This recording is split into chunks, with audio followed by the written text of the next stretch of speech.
साँझक बेरिया में चमकती जोरिया में लोक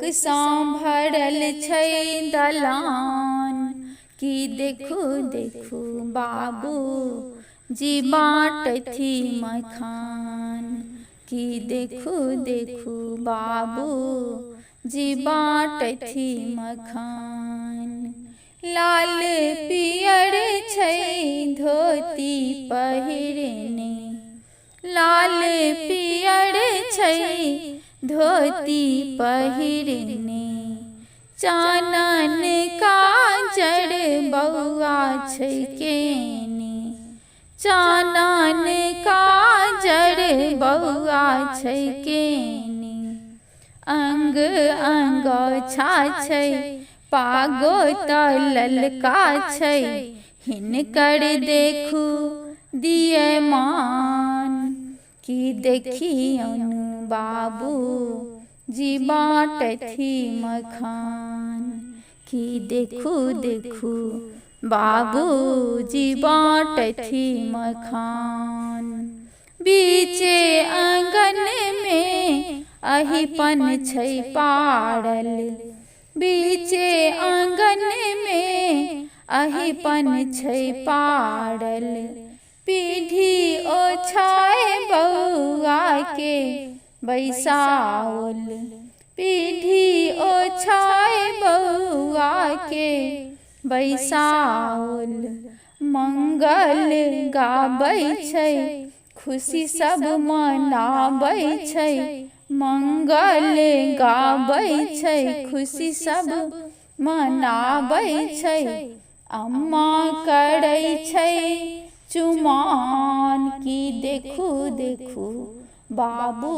जी बाँटथी मखान की देखू देखू बाबू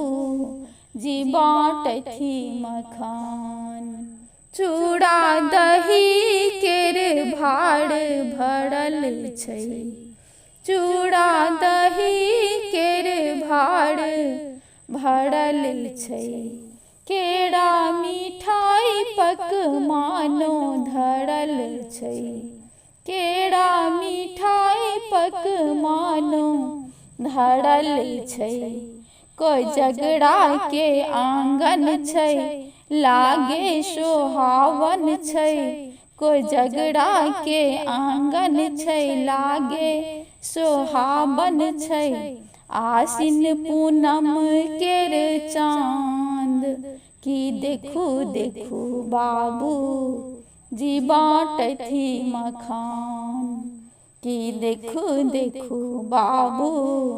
जी बाँटथी मखान। मिथिला के पाबनी हो सुहनगर मिथिला के पाबनी अछि सुहनगर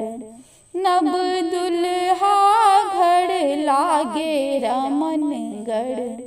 नव दुल्हा लागे घर रमनगर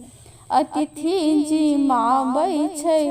कोजगरा मनाबै छै अतिथि जिमाबै छै कोजगरा मनाबै छै सब हक मुख में पान की देखू देखू बाबू जी बाँटथी मखान की देखू देखू बाबू जी बाँटथी मखान। साँझक बेरिया में चमकती जोरिया में लोक भरल छै दलान की देखू देखू बाबू जी बाँटथी मखान की देखू देखू बाबू जी बाँटथी मखान।